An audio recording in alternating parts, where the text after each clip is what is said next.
our duty to love the people we see. 1 John 4:20. If anyone says, "I love God," and hates his brother, he is a liar. The deep need for love. The need for love is deeply rooted in human nature. The very first thing God said about humanity was, "It is not good for the man to be alone." We all feel this. No matter how much we might complain about society or seek solitude, we are eventually driven back to this original thought. We long for companionship. This need is so essential to being human that even Jesus Christ felt it. Though he was the God-man, he was also truly human. He did not float above us like an ethereal figure. He hungered, he thirsted, and he felt the need to love and be loved. We see this movingly when Jesus asked Peter 3 times, "Do you love me?" It sounds like an appeal. Even though Jesus knows all things, he still wants to hear the assurance of love from his friend. It is a profound contradiction that the one who knows everything asks a question to learn something, but it reveals how deeply Christ entered into the human condition. He wanted to be loved by an individual human being. The deception of fastidiousness. Despite this universal need, people often deceive themselves to avoid the duty of loving. They complain that they cannot find anyone worthy of their love. They criticize the world, accuse others of being unlovable, or proudly wait for a perfect object to appear. They do not realize that this inability to find someone to love is actually a condemnation of themselves. True love is not about finding a lovable object. It is about bringing enough love with you to find the object lovable. Consider 2 artists. One travels the world and says, "I have found no face worth painting. Everyone has some defect." This person is not a great artist. He is merely a critic. The second artist stays at home among ordinary people and says, "I have not found a single face so insignificant that I could not discover something beautiful in it." The second man is the true artist. He brings the artistry with him, so he finds beauty everywhere. It is a sad inversion when we talk constantly about how the object of love must be perfect. Rather than how our love must be perfect, we waste our love by seeking in vain rather than proving our love by finding the lovable in the people around us. The danger of loving the unseen, the Apostle John warns us. How can he who does not love his brother, whom he has seen, love God whom he has not seen? A clever person might argue, "But the brother I see is unworthy. That shouldn't stop me from loving the perfect, invisible God." This is a trap. The most dangerous escape from the duty of love is to love only the unseen.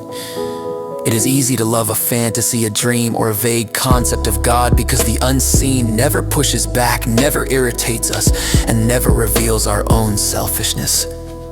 Loving the unseen is often just a high-flying way to love nothing.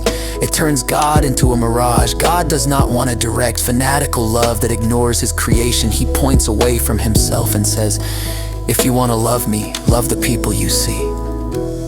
We must become sober. We must stop chasing a dream world and accept the task of the actual world. To love is not a claim we make on the world to provide us with perfection. It is a debt we owe to the world to provide it with love. Loving the person you see. The duty is to love the people we actually see, not the people we wish we saw. When we look at a beloved or a friend, we often bring a third party into the room, our critical fastidiousness. We look at them with 2 eyes. One eye sees the person, but the other eye measures, tests, and criticizes. We think, "I can love you if you change this defect," or "I would love you more if you were like my imagination." This is not loving the person you see. This is loving your own idea. It makes the relationship equivocal and insecure. True love does not demand that the defect be removed before it can love. True love holds faster to the person because of the defect, helping them overcome it through union. We must root out this fastidiousness. We must shut our eyes to the defects and open them to the person. Unconditional love. There is no limit to this duty. We must love the person we see, even if they change, even if they become worse, even if they betray us. Look again at Christ and Peter. Peter was not perfect. In the moment of absolute crisis, when Jesus was surrounded by enemies and condemned to death, Peter did not just stand idly by. He denied Jesus, he looked out for himself and left his friend to face the wolves alone. If this happened to us, we would say, I never want to see that traitor again. We would feel justified in cutting him off. But how did Christ act? He did not look away, he looked at him. And it was not a look of anger or dismissal. It was the look of a mother seeing her child in danger. Jesus did not see his own cause as lost because Peter failed. He saw Peter as lost if he did not save him.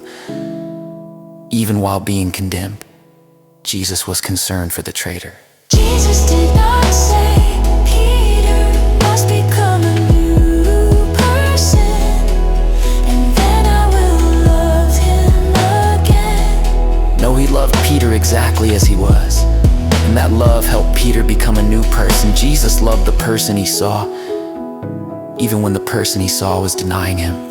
Descending from heaven, human love is always trying to ascend, to find perfection, to find the ideal. Christian love descends. It comes down from heaven to earth. It loves the reality it finds.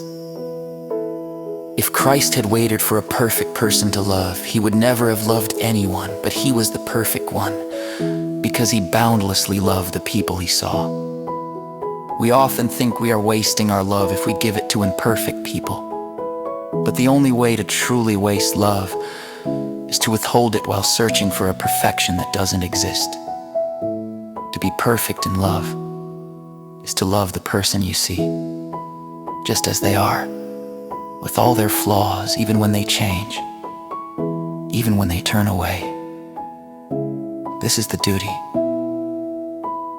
and this is the truth.